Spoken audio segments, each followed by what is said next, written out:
At Salali community in the Peruvian Andes, self-defense units of peasants organized themselves to fight terror. These men and women were at the forefront of Peru's war on terrorism in the 1980s and the early 90s. More than 8,000 of them died defending their families against the Maoist rebels of Shining Path. In this town, nearly every person lost a relative.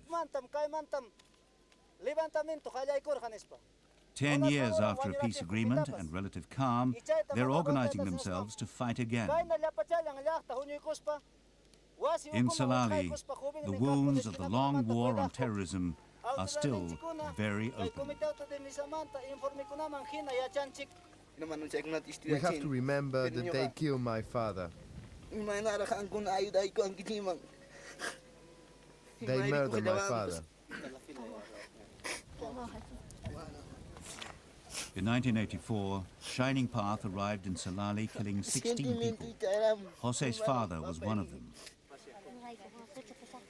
Now, Salali's residents fear a new terror campaign could begin at any time. These Indians say they've seen Shining Path fighters just a few hours down the valley. Men and women now patrol the surroundings of their village like they did a decade ago. Organized in groups of 10 people, they leave the town every 6 hours. Here, the war on terror has been taken seriously. People fight with whatever they have.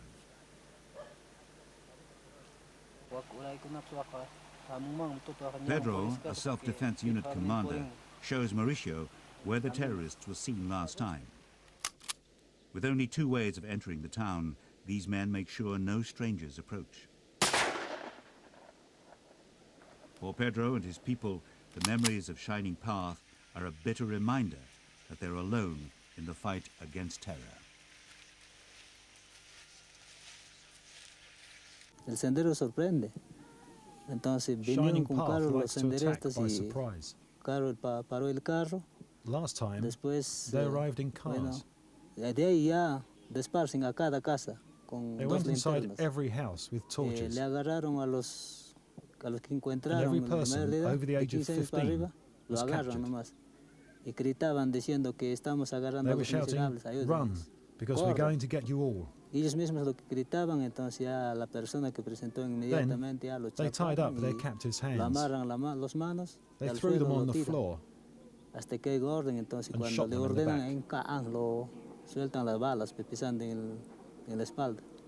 On the 20th of March, Shining Path was back on the streets of the Peruvian capital, Lima.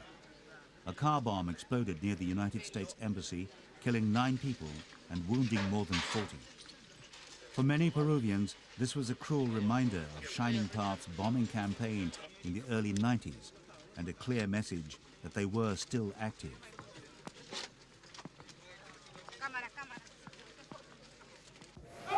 Three days later, United States President George W. Bush made the first visit to Peru by an American head of state.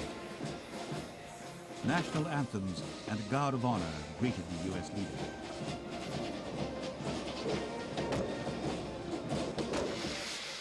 Amid heavy security, Bush was taken to the presidential palace. There, he extended a hand to the terror-shaken nation as his counterpart Alejandro Toledo grapples with reawakened fears of violence. Terrorism and drug trafficking were at the top of the agenda. He is moving troops and making decisions to prevent terrorists from coming in his country from Colombia, and we will help him in this effort. That's part of the reason why I'm here, is to support our mutual desire to fight terror. Contra el narcotráfico y el terrorismo. We are partners against terrorism and drug trafficking. No solo de convicción, Not only by conviction, but because we have lived in the flesh the effects of terrorism.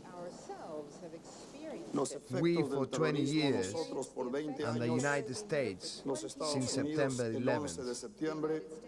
For 20 years, the leader and founder of Shining Path, Abimael Guzman, waged a cruel war against the Peruvian state and its people until his arrest in 1992. We're being dominated by North America. That's real. Everybody knows it. And what have we achieved now? The worst recorded crisis in the history of Peru. History seems to repeat itself. With a poor economy and social discontent, Peru has been stuck in a 3-year recession.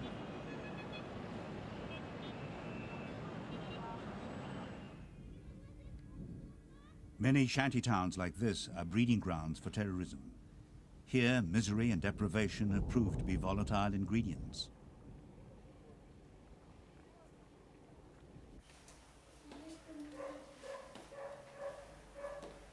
Alejandro served 10 years in a maximum security prison for being a member of Shining Path.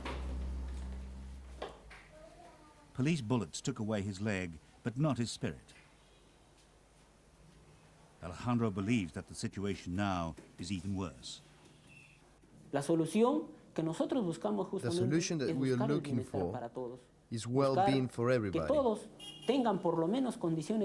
People should have at least a minimum of conditions to develop. But obviously, with a situation like this in a globalized economy, where the rich get richer and the poor get poorer, that is very difficult.